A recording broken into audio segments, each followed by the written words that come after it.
much for having me here. It's really an honor to be amongst you all, and it's really heartening for me to see the Indian community here. I've had a background in America, had 9-10 years in America. I've spent a lot of time doing business in Israel as well.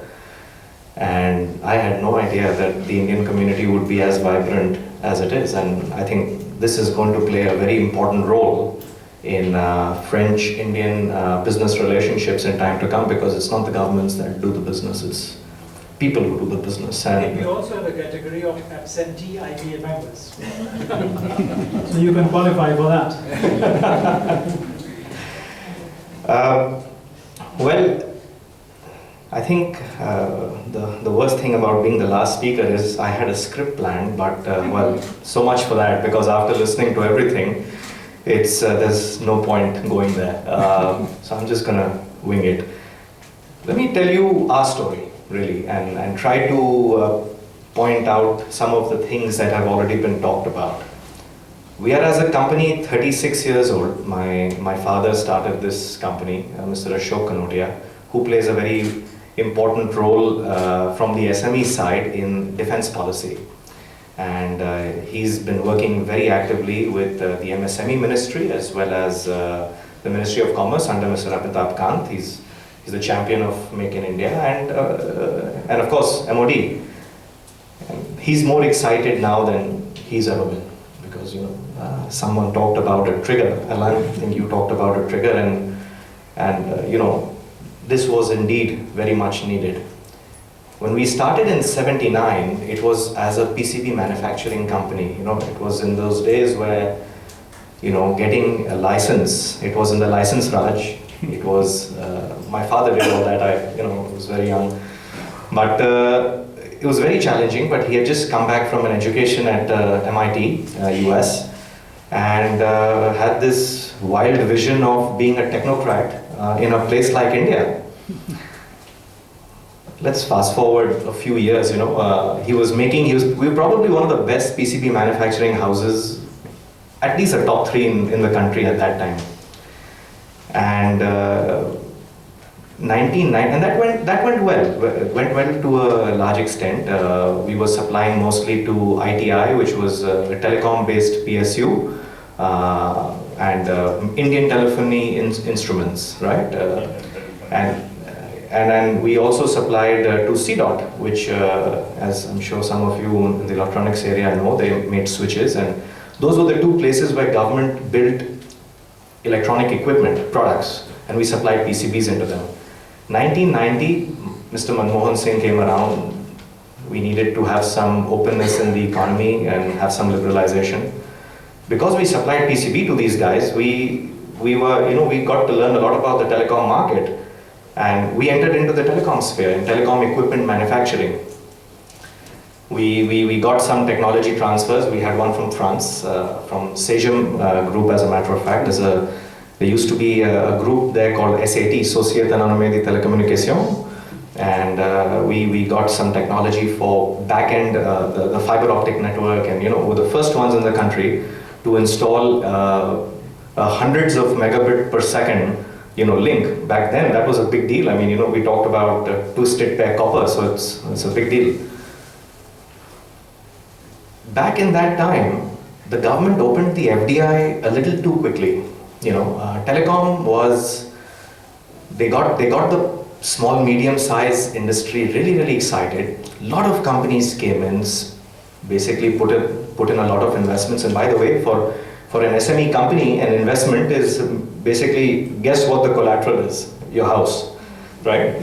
So, we're all in. I mean, that's, and Indian entrepreneurship, it's amazing. I mean, we do what we do despite all the problems, right?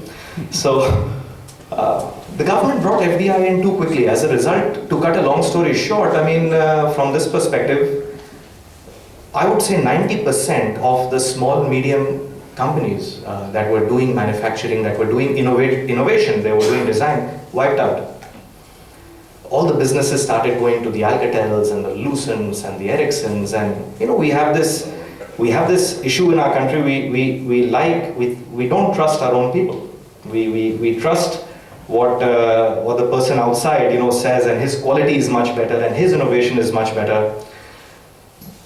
Fast forward, 2006 is when the defense sector opened up. By the way, telecom we were still a player in the telecom, and we still are today. But telecom was not exciting anymore because we were really playing in the fringe business. The main businesses from equipment perspective was being taken up by the big guys. Defense opened up, and defense offered an opportunity to essentially have innovation, because everything that defense does, military does, it's customized. You're doing low volumes, very, very high mix, and we got into this much before the first defense procurement procedure ever came out. The first DPP was 2006, by the way. We got in 1998. And as time has gone on, we have seen so many changes and so many very well-meaning companies that have come with very grand vision. My friend on the left, he's one of them. I think India should have done much more with EADS than it did back in between 2006 and 2012. But the policy environment is started to become better now. We have now a situation where I can very proudly say that India will most likely not import a gun, a tank, an infantry carrying vehicle, combat vehicle, a ship or a submarine anymore. We may buy specialty aircrafts. For sure we will buy specialty aircrafts. We will need the C-295s, and we will need the air transport from Airbus. So we will need the Apaches and the Chinooks and all those. But for all the other stuff I mentioned earlier, we're going to do that in India. On the 29th of December, the Prime Minister held a workshop. It was amazing. We have never seen anything like this in our country ever. The Prime Minister talked about Make in India on the 15th of August on the ramparts of the Red Fort, and that sounded very nice. And then he followed it up with a workshop in September. I didn't attend that one. I attended the one in December. And you know what the agenda was? He asked the secretaries from 11 ministries in front of all companies in Vigyan Bhavan. And Vigyan Bhavan, for those of you who don't know, it's a huge place. Yeah, I mean, you can have 1,000 people in there, all seated with mics in front of them. Very fancy. And all the secretaries with their entourage had to make a presentation to the Prime Minister, no more than 5 slides. Okay, and the template was given to them about what their 6 months, 1 year, and 3-year plan is going to be. This happened in the evening. I mean, the Prime Minister came in the evening, but the whole day we were in separate groups because we are dealing with defense. So we were in an MOD group, and here we had a discussion where the secretary is asking us, "Kya chahiye bhai? So, what do you guys need?" It was the first time, and we were like, "Are you serious? Nobody ever asked us that before. What do you need to make business efficient? What can we do to get out of the way? How can we bring foreign investment in? How can we raise the level of the discussion we're having? How can we, do more? How can we become self-sufficient, right?" All I can say is that look, there's always 2 ways of looking at things. I mean, yes, we have problems. Of course we have problems. We're a big country. We are very disorganized. 2/3 of our population lives on agriculture. Agriculture last year grew only by 0.02%. It's probably more fair to take a 3-year average, which is more like 1.5% per year for the last 3 years.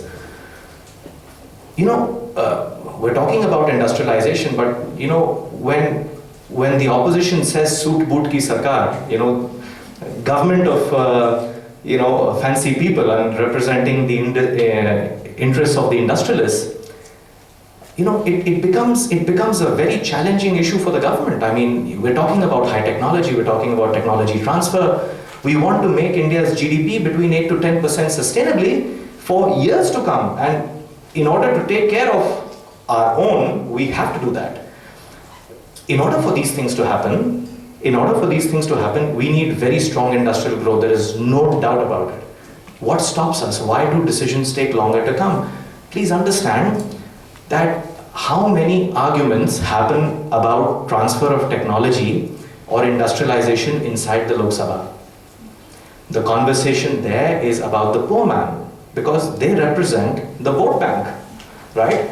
The land acquisition bill, which is so important from the perspective of industrialization, right, is become a political hot potato right now, and I really hope that this land acquisition bill passes. It's a very good one.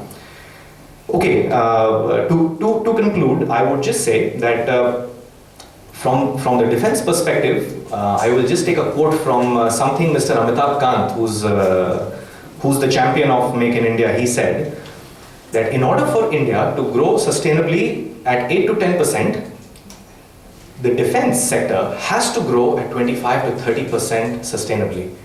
And this is the only sector in the country that they can visualize today that has the capacity, because it's very small. It's a very, very industrially, very, very small sector. So it's practical and possible for this sector to be able to grow. And I think what is going to be most important in times to come to make the relationship between the French and the Indian side for both parties to prosper very much is for folks like yourselves, really. I mean, you have to play the harbinger as the harbinger of positivity and educate the French about the Indian side and the Indians about the French side, because without that it's just not going to happen. We're a small company. We've decided as a strategy that we're going to work, instead of going directly to Airbus or to Thales or other large companies, we're going to find tier 2 suppliers, right? It's very interesting because tier 2 suppliers in France are in the countryside. We're talking to a couple of companies, they don't speak English. But we're very fortunate to have very good partners here, because I feel like, especially from my experience in Israel, without local partners, it just doesn't happen. Yeah, and they are the ones who act as this conduit. And by the way, one of our partners is an IPA member as well. So you see the important role that you need to play, sir. With that, I'll stop, and I'm sure we'll have some more discussions. Thank you.